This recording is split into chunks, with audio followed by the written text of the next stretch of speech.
Wars and rumors of wars. Yemen. And is this the end of endless wars? I'll try to break this down for you. My name is George Whitten. I am the editor and founder of Worthy News. It is September 11th, 2020. To jump right into what we're going to talk about today is the situation happening in Yemen. Now, Yemen, you have to understand, is in the quagmire of the war that is happening right now in the Middle East. It is a proxy war by Iran against Saudi Arabia. Now, to give you some context, I have to take you back to a documentary. This documentary was actually done in 2011 or 2012, and it talked about the reemergence of the 12th Imam, the Mahdi. And this video was propagated throughout Iran to bring an understanding of what they anticipated in the hadiths. Now, the hadiths, if you're not sure, they are the prophetic writings of Shiite Muslims. Now, there's a vast difference between Shiites and Sunnis. Sunnis are the direct ancestors of Muhammad. They would be countries like Saudi Arabia and Egypt, whereas Shiite Muslims are not necessarily direct descendants of Muhammad.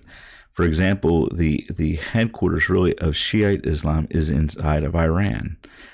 Iranians are not Arabs. They're Persian.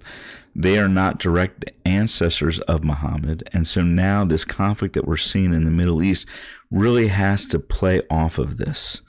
So the very first scene is what they're anticipating. This is the anticipation of the Messiah. And I'm going to go ahead and let the video play. People of all faiths have been awaiting centuries for the promised Messiah. Here's one thing that mirrors God's soul, the perfect human, the inheritor of all prophets from Adam to the last. He will fill the world with justice the same way the world was filled with injustice. However, the question is and has been for every generation, will they witness the reappearance in their lifetime? Now, what's really interesting about this is this video was done in 2011, was translated, but it was removed from the internet. You may still be able to find it, but it's a copy that I had that I stored, that I made a hard copy. So these are kind of snippets. The truth is, I didn't get the last part, but it basically sets up the stage for the Messiah and what they anticipated. This is another clip from that same thing. These are the events in Yemen. Another important region for the coming is Yemen. It is predicted by the Hadith that on the threshold of the coming, a holy revolution will take place in this country.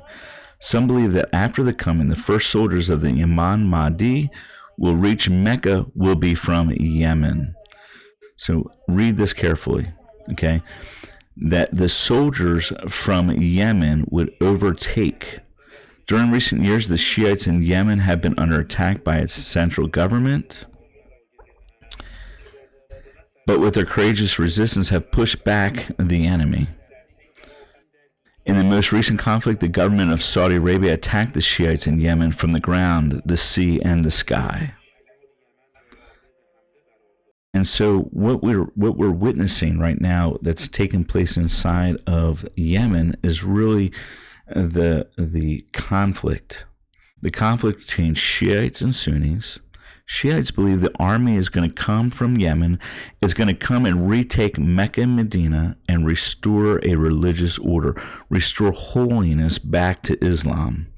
Now, here's the timing of that. This is another scene. This is a scene from what they anticipate was going to happen in Saudi Arabia. The events in Saudi Arabia on the threshold of the coming. The events in Saudi Arabia before the coming are also clearly described in the Hadiths. According to the Hadith, the dynasty of Bani Abbas will rule Saudi Arabia. Researchers believe that Bani Abbas is the same as Al Saud. According to the Hadith, upon the death of a ruler named Abdullah, conflict and struggle of power will increase in Saudi Arabia, and this will continue until the appearance of the final Mahdi. And now, as this continues on, it is important to note that Saudi Arabia has not had a king named Abdullah in the past 100 years. Isn't the presence of Abdullah, his illness, and his uncertain condition great news for those anxious for the coming? Now, this is setting up the stage. According to the credible hadiths, in the age of the coming, a revolution will take place in Iran, a great sign of the closeness of the reappearance, which serves the preparer of the conditions of the worldwide movement in the coming of the Messiah. A man from the city of Qom will call out the people toward the truth. This is the Ayatollah Khomeini. He will be surrounded by those with iron hearts. Storms will not weaken. They will not tire from war. They are not afraid of such. They depend upon God. And tomorrow belongs to the righteous. So all of these things, in the end, in the time of the end, descendants of Muhammad Ali will join ranks and their hearts will be close to one another. I can see the oppressed will rise from the east and the requests of their rights and justice. But when it is ignored, they draw their swords and confront the enemy. That is how they succeed. But they are not satisfied until all will revolt to see the guidance of the last Messiah, and their killed will be one of the martyrs. So they are leading a whole group to martyrdom. They believe that they are righteous. They are the called righteous to restore honor and dignity to Islam. So now this conflict that's happening inside of Saudi Arabia, inside of Iran, is really this conflict. Who will go ahead and usher in, quote unquote, the age of Islam? Who will go ahead and usher in the Mahdi, this coming Messiah that they're anticipating? Now, the last scene here, I can tell you with the utmost confidence, the promise of Allah is near. And the hadiths clearly describe the events and the transformation of various countries in the Middle East and that of Iran. And so now he goes ahead and talks about all of these things. Now let's go ahead and talk about what took place that time. Okay.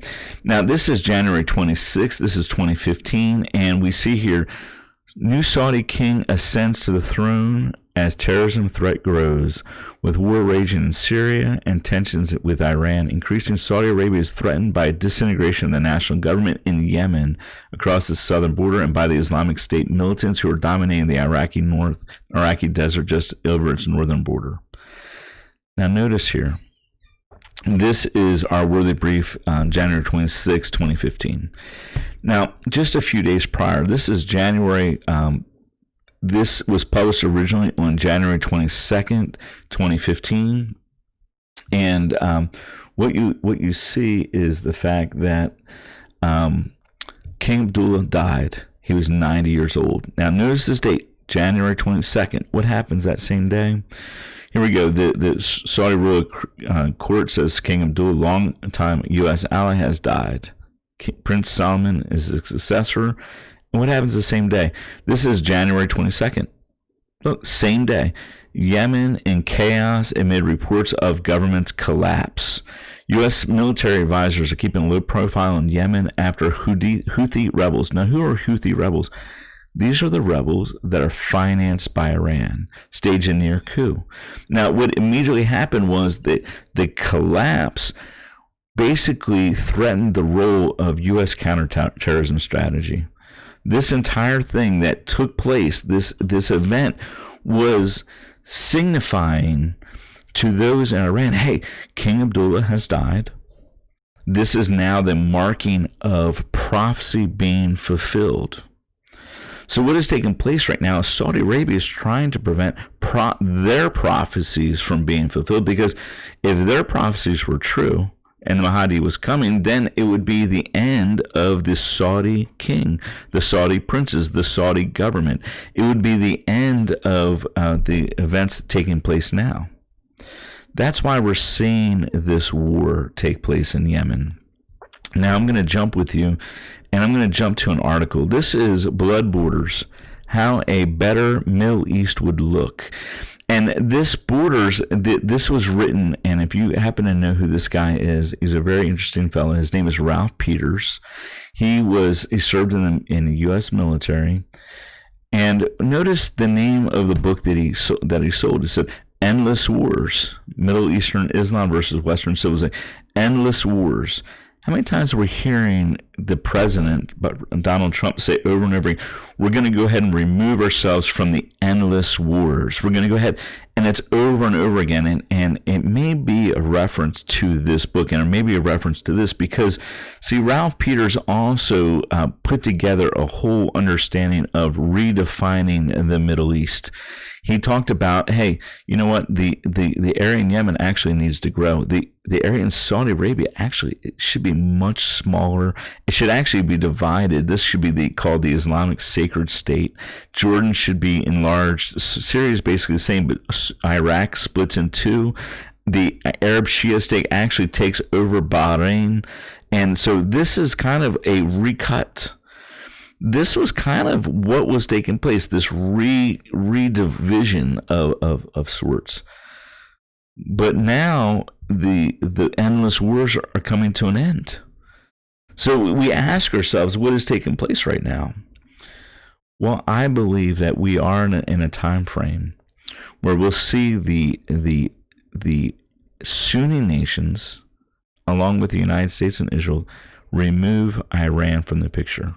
Why do I say that? Well, first, when we read about the wars that Israel faces at the time of the end, it's a unification that takes place. There has to be a unified force that is coming against Israel. Well, right now, if you look at Islam as a whole, it's actually in the midst of a civil war. Shiites are battling Sunnis, Sunnis are battling Shiites. This war that's happening in Yemen is bound to kind of overflow what will take place in the future. However, from a prophetic viewpoint, we realize that Jeremiah 49 talks about the kings and the officials from Iran, or from Elam, which is modern-day Iran, removed from power. They are removed from power for what reason? So that God can reset up his throne in Elam, or in Iran. You'll read this at the end of Jeremiah 49. I don't have time to put it up. I'm kind of haphazardly doing this video, but I just want you to get an understanding of what's taking place. The events happening in the Middle East, especially today, as Bahrain now it looks like they're going to be signing along with the United Arab Emirates a peace deal with Israel. I believe that you'll see the rest of the Arab nations, because they have a common enemy. Sometimes it's said, the enemy of your enemy is sometimes your friend. This is the situation happening in the Middle East as Saudi Arabia and all these other nations start finding a peace with Israel.